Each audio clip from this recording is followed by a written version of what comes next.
Hello everyone and welcome to another high elo game of Age of Empires. Today, new drama swirls around the Age of Empires community, but this time good fun drama, as one of the Viper's mods, Tiramis, made a video asking if it's actually the Viper or Hera who is the Age of Empires greatest of all time.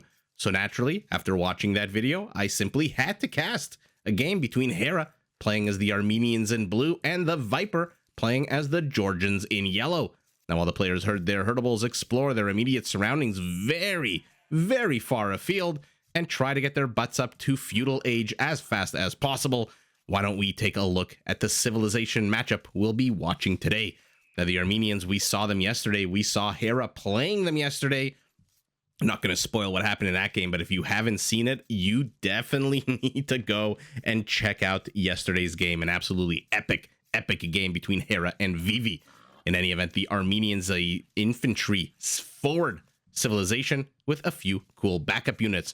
To start with, all Armenian infantry come with extra line of sight and are available in Age earlier, which means the Armenians get spearmen in Dark Age, pikemen and longswordsmen in Feudal Age, and the kicker, two-handed swordsmen, champions, and halberdiers in Castle. Now, these same infantry units, except for their spearman line units, can be upgraded to get a big old plus 30 HP boost. And their first unique unit, the Warrior Priest, blurs the line between Man of War and Man of the Cloth, being an infantry unit that can actually heal friendly units and also gather relics. Now, to support their slower moving bipedal army on the battlefield, the Armenians can field a second unique unit, one that has become very popular and very talked about recently, the Composite Bowman. This is a foot archer whose attack actually ignores the armor. Oh, wait a second. A bit of trouble getting that bore. Whose attack actually ignores the armor of all land-based units except for siege. Now, to help the Armenians get their military industrial complex up and running as fast as possible, their first fortified church gets a free relic. Their mule carts are cheaper and their mule cart technologies are more effective, which means the Armenians do get more productive miners and lumberjacks. Now, taking a look at the Georgians, also one of the two new civilizations that has been added in the latest patch, a cavalry forward civilization with some very powerful economic features. To start with, all Georgian mounted units automatically regenerate HP and can be upgraded to take up 15% less population space. Think Mahayana, except instead of villagers and monks, it is cavalry. Sorry, I got a little distracted there by a bit of an animal train of boars and deers and hunters.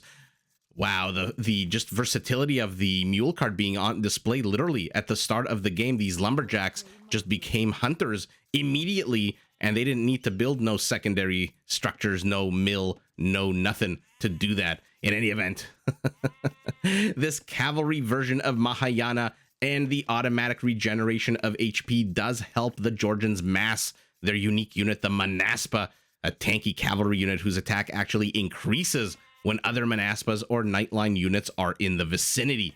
Now, in addition, like the Tatars, very important for the Georgians to take this, pointing at the high ground, because all Georgian units and buildings take 40% less damage when fighting downhill compared to the usual 25% less damage. Now, to help the Georgians build as big and powerful an army as possible, they do start the game with a free mule cart, but 50 less food. Their fortified churches increase the work rate of villagers within their radius by 10%, and the Georgian economy can be much harder to raid since repairing buildings costs 50% fewer resources, and their defensive structures can actually be upgraded to get a +2 attack boost, and their towers can be upgraded to actually deal pass-through damage, much like a scorpion.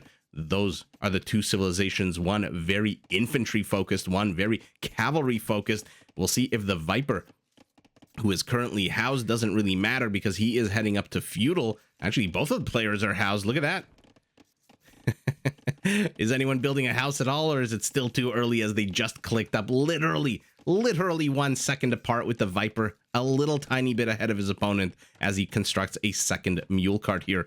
But as I was saying, these are two very new civilizations, and the Armenians have just proven themselves to be so hard to crack for a cavalry civilization. I mean, what the hell do you do against the potential of halberdiers in Castle Age? Hera here stumbles upon 2 sheep from the Viper. What will he do? Will he leave them? Will he take them? Will he send them back? For now, it looks like he's just letting them graze on that grass, and the Viper sees the sheep have disappeared from his mini-map and immediately goes and takes them. So Hera, being a good sport here, does let the Viper take his sheep. Something I'm noticing in higher elo games is that the players don't really mess around with each other's sheep or, you know, herdables, huntables, all that kind of stuff. But yeah, we'll see how the Viper does against this quintessentially cavalry counter civilization. What the hell do you do against pikemen in feudal? What the hell do you do against halberdiers? Like I said, in Castle Age, the saving grace is that it is very expensive to get halberdiers in Castle Age. So we'll see if our Armenian decides to go that route. For now, both players, like I said, literally 1 second apart, are hitting Feudal Age. Let's take a look at their bases, as it looks like a bit of a push out here from Hera.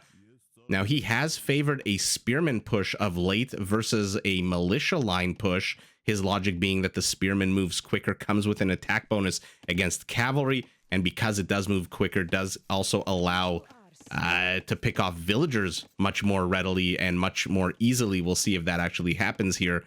But let's take a look at the resources while I've been blabbing on. It looks like both players are actually engaging into one another here. Okay, it is the Viper who gets the first kill of the game as a Armenian villager lies dead. And now, how will our Armenian react? Not really reacting at all at the moment. Oh god, even a wolf joining in to fight Hera. Oh, Mother Nature here, taking a stand.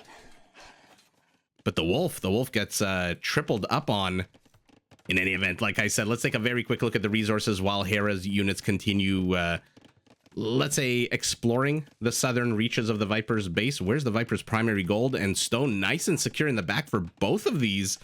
Forests not too far away, but seeing that there's no range units coming out, he does wall himself in, which does help out. No way that these blue units can reach into here already. The Georgian cavalry is en route, 135 HP. We should see that, or rather 131. We should see that jump to 132 any second. There it goes, 132.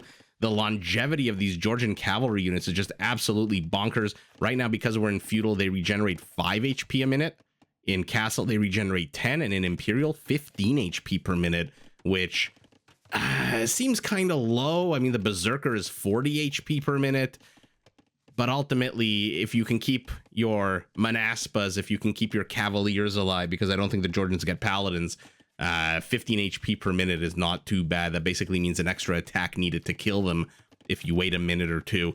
In any event, sorry, I keep distracting myself as the Viper picks off another unit of the Armenian army this time. So 1 civilian, 1 military kill here for our Georgian. Let's take a very quick look. I'm going to shut up. Gold and stone to the front.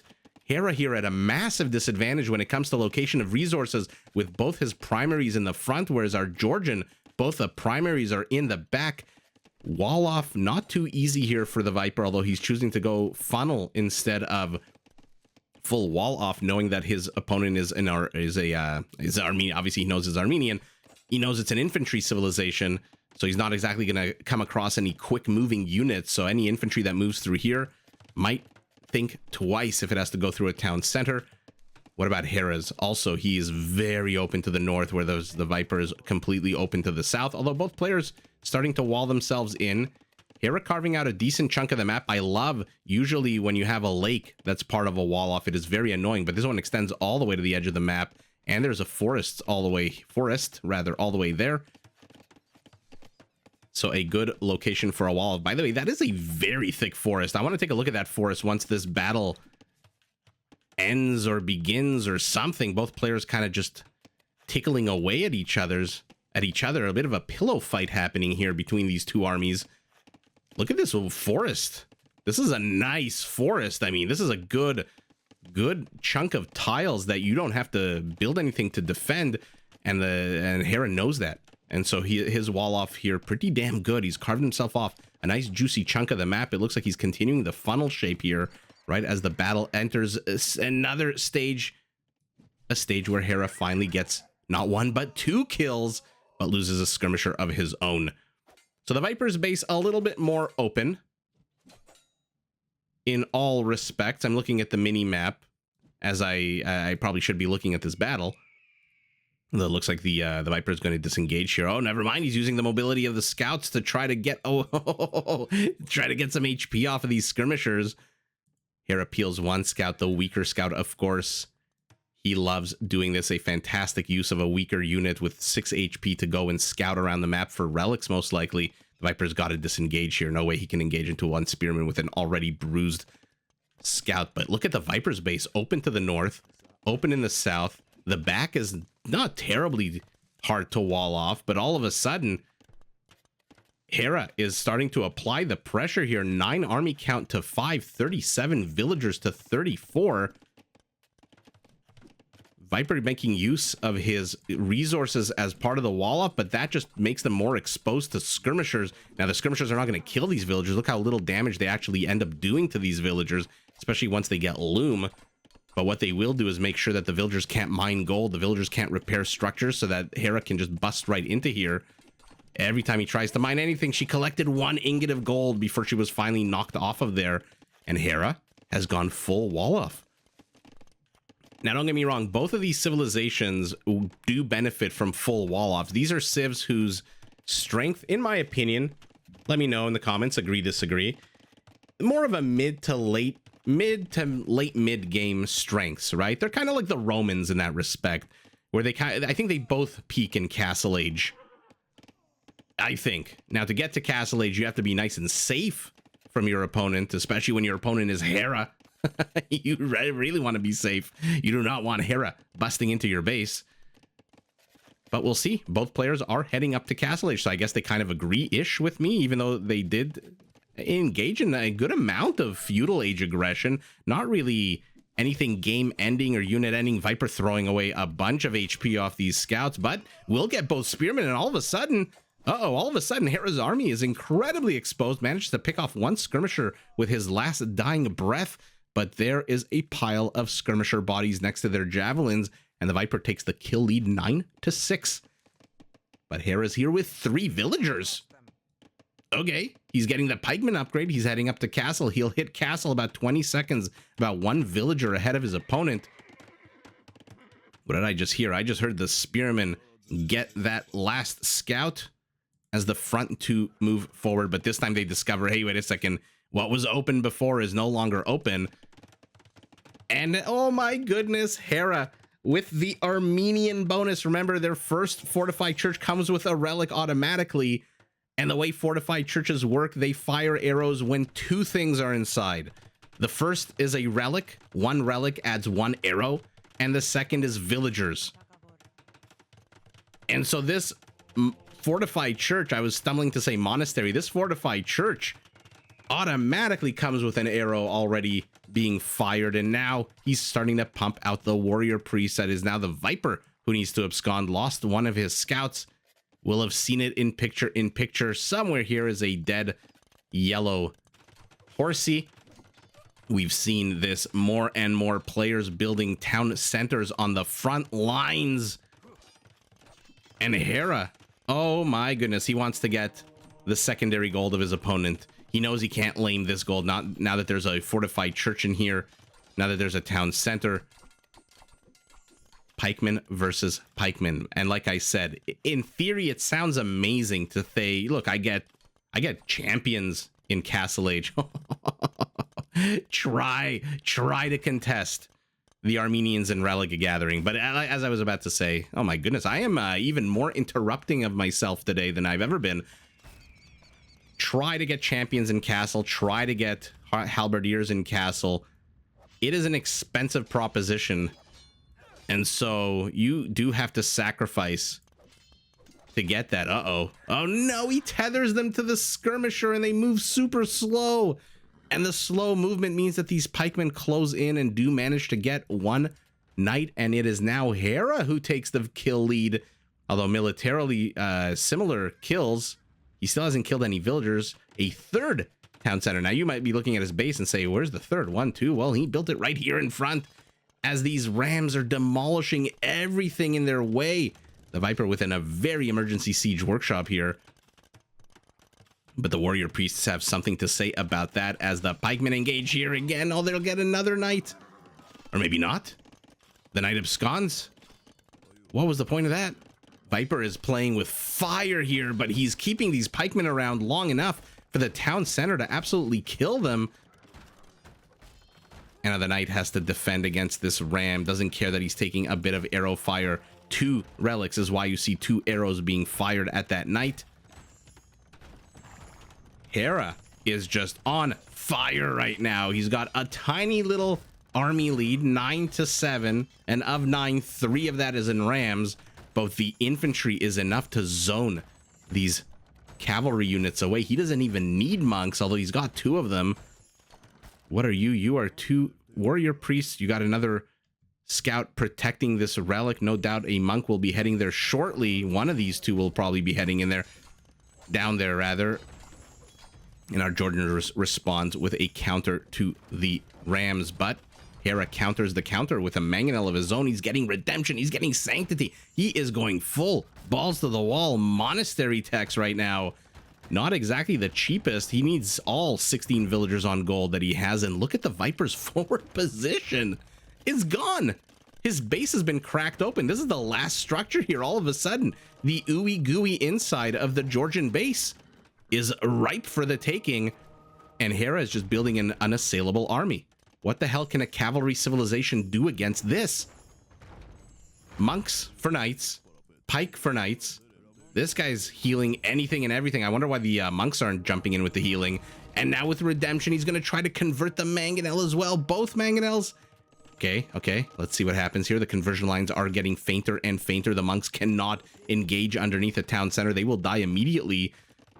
And the Viper with an incredibly aggressive castle placement. I thought for sure he was going to use these 2 light cavalry units to distract and go against this mangonel. So the Viper is basically sacrificing his entire cavalry force right now to try to get this castle to go up. It is already at 48%, but these are not Sicilians. These are not Spanish villagers.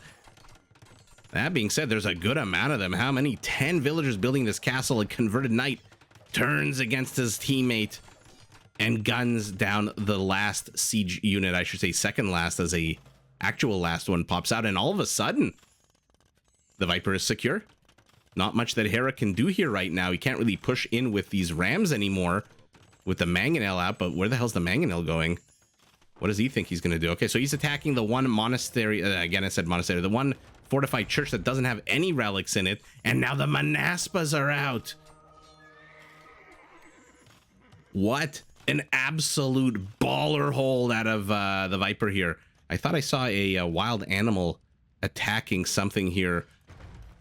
What an absolute crazy hold. 2 knights circling to the south. The Viper expanding north, but Mother Nature turns against him now.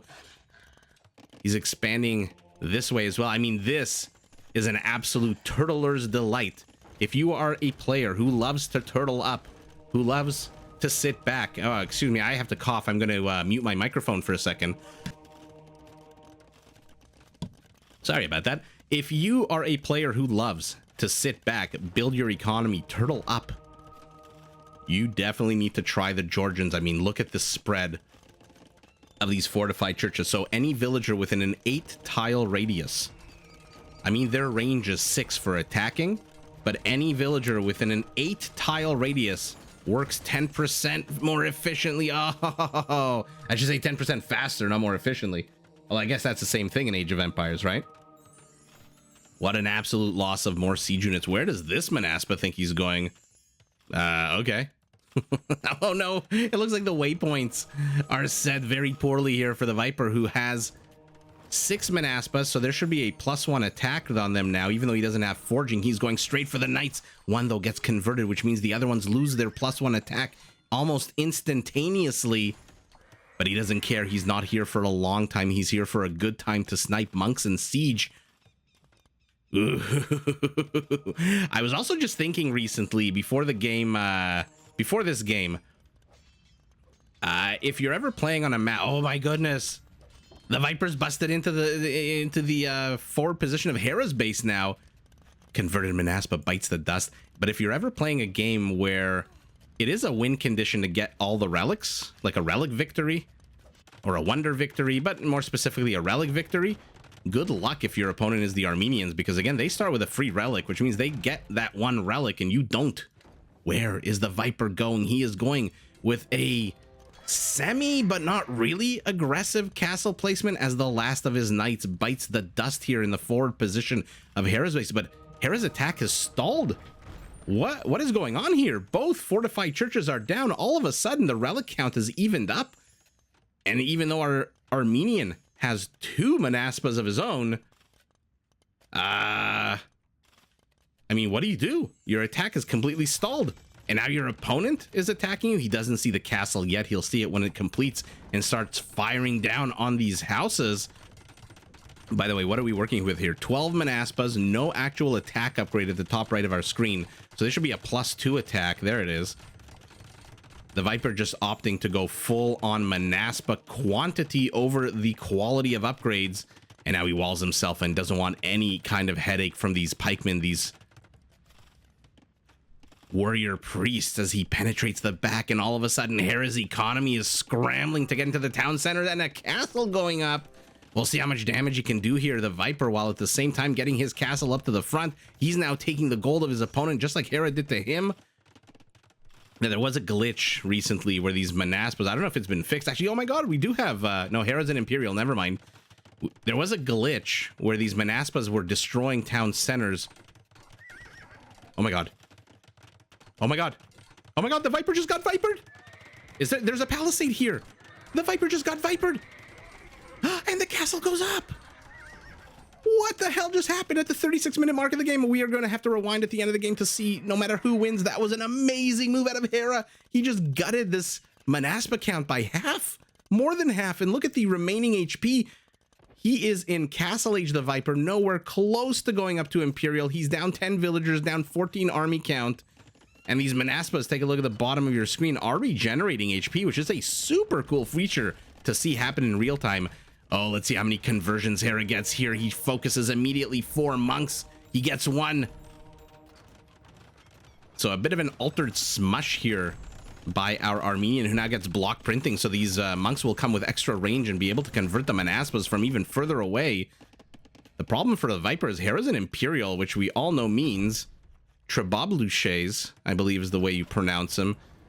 What happened here? Why did you stop mining? Is the Viper not sure what he wants to do here? Where's he going? Where's he going with these villagers? There's no attacking units. That Trebuchet is not going to attack the mule cart, I don't think. And now the Viper says, you know what? I've got enough units. I don't care about converting or losing a bunch of them. I'm in Castle Age. I'm nowhere close to you. I'm going to have to take a fight eventually. I can't keep letting you take me down structure by structure. Manaspas on the left go around the monks. Why did they go around the monks? I guess the monks spent all their faith, so they're no longer a threat. And the monks abscond into the castle. Another Treb here in the front, shelling away at the Viper's castle. He is getting Bodkin. He wants the extra range on these castles. He's down to 6 army count. Oh no, the Viper is down about 40 total population. His castle here is still standing somehow with no upgrades. Might be on the high ground. There might be one tile there that's on the high ground, allowing him to keep that thing up for as long as possible. The monks regain their faith. They begin immediately trying to convert the Viper's army. The Viper just cannot engage into here. Even though he plopped down a castle, I love it, right between a fortified church and an opposing castle. Look at this area. Castle much to these two players? Hera's buying wood. He wants to get more Trebs out. He is buying wood so that he can... He could have literally waited probably 10 to 15 seconds. He didn't need to buy that wood, but he just wants those units out as fast as possible. And somehow the castle just now falls. Wow, what a tough castle here. The Manaspa is going to jump into action, try to poke away at some of these villagers. Should be able to do a good job with its 12 attack. The Viper has regained some semblance of an army count here with 17, 18 to 32. Now, 21 of it are halberdiers. I mean, the Georgian archer line is not, I don't know, it's not terrible. You can go skirmishers at this stage. Elite skirmishers, you're missing thumb ring, but I don't know that that's necessarily that big of a deal against halberdiers. You already do have Bodkin, and oh god, what a confusing jumble of death and action here at the top of the hill as the Viper's army gets completely wiped out. Wow. I was those of you who have been watching know how rarely I am silent. I just love to talk so much. But what the hell? Why did the Viper take that battle? That was just what was happening here? So there's 18 Manaspas. There's no forging. I mean, get forging. Get iron casting. You can at least get forging. You have food. Okay, all right, maybe not. Maybe not if you want to keep your Manaspa production up, but I guess 18. So there should be a +3. So they attack on a 15. There are 6 full faith monks. There's 21 halberdiers. Does the Viper see these ones? Yeah, he does with this one villager. Look at this beautiful vision from the one villager showing him that these halberdiers are on their way. Over here, he's attacking what looks like the villagers that retreated. Looks like he got 1 kill at least 2 kills. Okay, whatever that is. I don't know what that is. Is that a remnants of a mule cart? I don't know. In any event, 18 Manaspas are charging uphill. He needs to get rid of these Trebs, and that is exactly what he's doing. I think Hera notices that, immediately retreats with these halberdiers back into the safety of this hill. So literally the charge of the Light Brigade here. He's got 2 castles flanking him. He's attacking from the low ground. He's got 6 monks opposing him, and halberdiers immediately, 7 halberdiers with 13 more on the way. And so the Viper wants to take this fight. Actually, is it 6 or 7? 7. Sorry, I don't think I included this guy in the front here. Initially, it doesn't look terrible. You know he's going to throw his whole army away. But this Treb is exposed. This Treb is kind of exposed. This Treb might be a tough nut to crack just with the halberdiers moving in here. So let's see what happens. Does he carve his army up into thirds? The Viper loses Manaspas immediately. So right before the battle engages, did 18 become 12? Yes, they did, because 4 of them got converted and 2 of them died. He had 18, right? I'm not tripping. No, he had 18. It became 12. Oh my god, 16 to 2. I'm looking at the bottom left of our screen, by the way. 15 to 2. So 1 Manaspa dies. 2 more get converted. Okay, no, never mind. It's not 12, it's 13, but the 13th one is kind of lazy. He's kind of taking his sweet time to get up this hill. What an absolute disastrous engage. And he goes after the monks. Okay, so I was wrong. I thought he was going after the trebuchets, thinking that his castle has to, it takes primacy over everything. But it looks like he's heading straight for the monks. How many monks are left here? 4. So he manages to kill 2 monks at the cost of 7 Manaspas. The battle continues. There's 1 Manaspa here on the right attacking that trebuchet. The one on the left that I thought was exposed is nowhere near being attacked. And look at that. Not a single Manaspa left. That, in the blink of an eye, 18 army count disappears. Literally the most risky roll of the dice that the Viper could have taken. Again, attacking uphill, flanked by castles.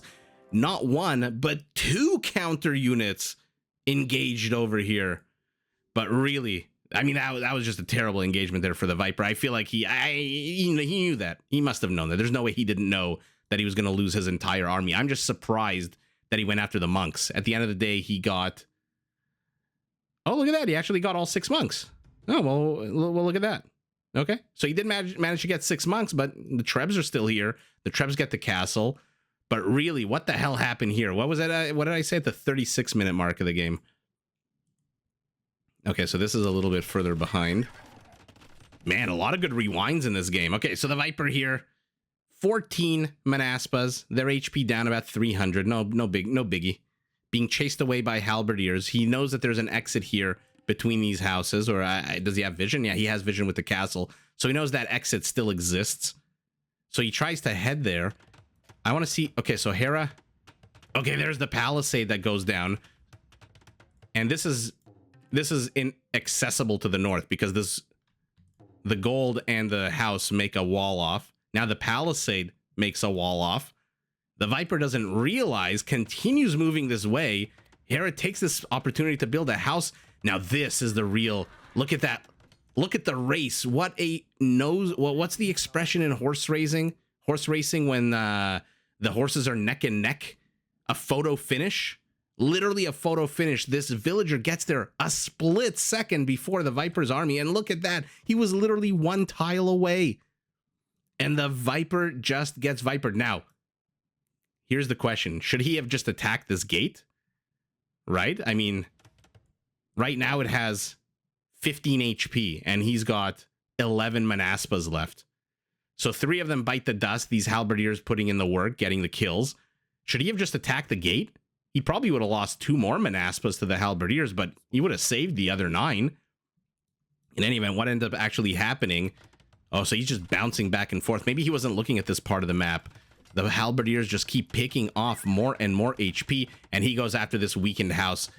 So instead of going after the palisade gate, which, by the way, now Hera knows that that's a risk and builds a stone gate right behind it, the Viper missing an opportunity there. I mean, look, 33 HP palisade gate versus house with 250 HP. He goes after the house, which gives the halberdiers a chance to catch up. 1, 2. And now the castle joins in on the fight. So 14 becomes, as we saw, 5. And look at that atrocious HP. So baller moves out of both players. I mean, the initial moves here out of the Viper to defend this base against Hera's push are ridiculously well played out of him. I mean, a fortified church with a relic, 2 relics firing down on you, an unassailable army of siege monks and pikemen, and throw in a few warrior priests just for the hell of it, just so that you can heal some units. A 4-to-1 relic advantage at the moment. And the Viper still held amazing out of him, even though, again, the front of his base eventually just got absolutely wrecked. Let's go all the way to the front of the game, to the end of the game, just so we can look at the stats. But what an absolutely epic game out of these two. Hera pulling out moves, the Viper pulling out moves, but ultimately this fight, this inexplicable fight towards the end, maybe the Viper just realized he's too far behind. Remember, he's still in Castle Age. He's still in Castle Age with 35 gold in the bank, so he's not heading up to Imperial anytime soon. That's why I thought he was heading after the Trebs. But let's take a look at the stats. I expect the APMs to be crazy here. Pikemen, Horses, 212 APM for Hera, middle of the game, kind of beginning of the game. Oh, look at that. Both of them at the 15, 20, 16-minute mark of the game. Okay, so at some point between 15 and 16 minutes, something happened that made them both absolutely go bonkers with their APM. Hera with his usual 200 to 300, and our Armenian, holy moly, this is a 25% bigger economy. The only thing he's gathered less is stone, which gives the Viper an extra castle, which is why we saw, holy moly, that he placed down 1, 2, 3, 4 castles. Which, by the way, I've said this before. What a beautiful Lord of the Rings designed looking castle here out of both of these civs. I mean, they're kind of similar in some respects, kind of different in other respects, but beautiful mountain. You really do get the sense of mountain royals with these two castles, especially since the mountain is literally built into the actual castle. Beautiful unit. Conversions, 18 conversions out of an army count of 92. 20% of the Georgian army, a fifth of everything that the Viper threw at Hera. Hera made his own. How many resources down the shitter is that? 20% of your army deserted you and started fighting for your enemy. Holy moly. 83 kills for Hera, the Viper with more kills, more villager kills. Of course, he had a bunch of units here. First the Knights, then the Manaspas in the back of Hera's base. But ultimately, Hera just plants himself. Attacks with that crazy Armenian infantry. And even though I don't think we got to see pikemen in Feudal, I don't think we got to see halberdiers in Castle Age, he didn't need it because he just massed his infantry and 35 army count. Even if you add the 18 back, it's still going to be 23 to 35. And wow, what a fun game.